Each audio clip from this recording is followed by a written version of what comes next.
Hello, everyone. Welcome to my Capstone presentation. My name is Michael Chiu, and I'm on the program of the environment.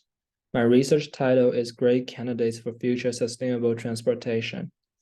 During the summer internship, I worked with Seattle Subway Foundation to better understand how public transit will fit into future green transportation. I chose this topic because I realized transportation systems come with many problems, including global warming, environmental degradation, health implications, and emission of greenhouse gases. As a result, fossil fuel needs to be replaced with more efficient energy, and promising innovative technologies could be automated solution. Sustainable transport systems, as known as green transportation, refer to all modes of transport that have a low impact on the environment, including walking, cycling, public transportation, green cars, car sharing, and health lifestyles. My research question is, what are the advantages and disadvantages of different green transportation, especially among EVs, public transit, and biking?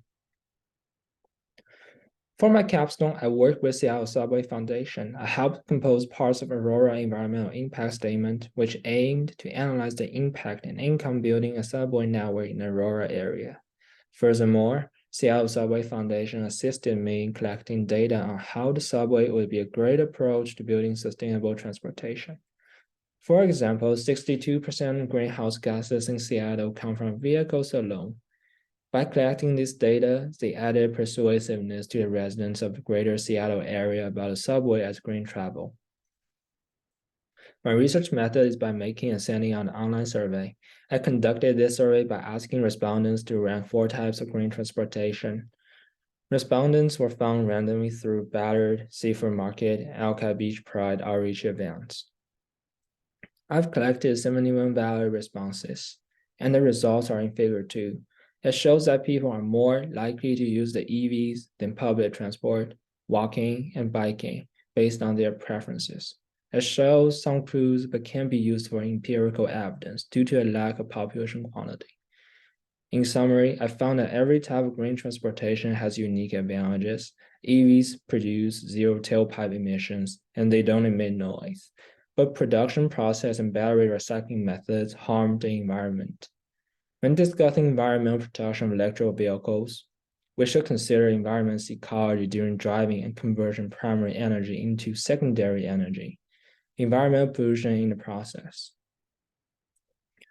Public transport like subway has less energy consumption, but no exhaust emissions, lower costs, and is convenient in terms of its advantages. For example, transportation is the most significant household expenditure, about 16% after housing costs. A household can save up to nearly $10,000 on average by living with one less car and using public transportation, but it also has disadvantages like a long time to build it.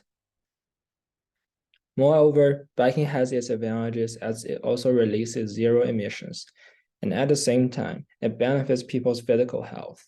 However, biking has a strictly limited range of travel and thinks it requires tremendous physical energy to make it work.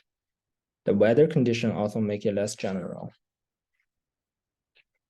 Figure 3 shows the carbon intensity of travel among different types of transportation. The lower number, the shorter the bar, the better to be sustainable. And we can tell the metro, the EVs, and the bikings are among the lowest. As a result, the choice is rather situational. Since they all have advantages under different conditions. Exactly good ranking will hardly be made, but I will conclude that public transit is better or equal to EVs and better than biking or walking. The broader implication of this topic aim to advocate the development of a sustainable transportation network for different audiences. The transition from traditional gasoline cars to sustainable transportation requires a long period, but being aware of the reason and getting to know why we need it is what this poster advocates for. Finally, thank you for joining me today. I want to thank my site supervisor, Eugene Kramer from Seattle Subway Foundation and faculty advisor Yan Chuan from the POE for finalizing my survey. I also want to thank Seattle Subway Foundation for having me as an intern in the summer. And I want to thank all the POE faculties for their hard work and my friends and family for their support.